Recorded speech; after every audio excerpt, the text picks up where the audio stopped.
Dernière finition en extérieur sur la micro-maison fraîchement extraite du hangar où elle a été construite. L'installation de la marquise se fait sous le regard attentif de la future propriétaire. L'envie de départ, c'est de créer un hébergement, puisque j'ai un gîte déjà et je voulais ouvrir une chambre d'hôte, et un hébergement atypique. Originale, la tiny house entièrement en bois et montée sur roues. Pour pouvoir circuler, elle ne doit pas excéder 2,55 m de large et 3,5 tonnes.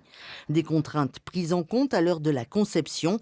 Ici sur l'ordinateur, la toute première réalisation de la jeune société et déjà les plans de la numéro 2. À l'intérieur, on va avoir un grand espace cuisine qui va donner sur une grande baie vitrée avec une terrasse. Ça va être une personne qui va vivre dedans, en résidence principale. Il y a des particuliers qui recherchent aussi en résidence secondaire.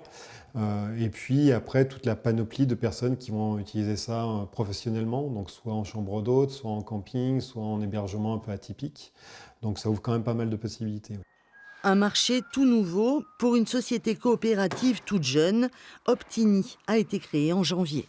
J'ai fait une formation en éco-construction. Eric m'a contacté pour me demander si j'étais intéressé pour faire des tiny house. Je suis allé voir sur internet ce que c'était, parce que j'avais jamais entendu ce nom. Tiny house donc, éco-construction mobile et normalement écologique, comme ce premier modèle vendu tout équipé 59 000 €. La Tiny est autonome, donc on a des capteurs solaires sur le toit.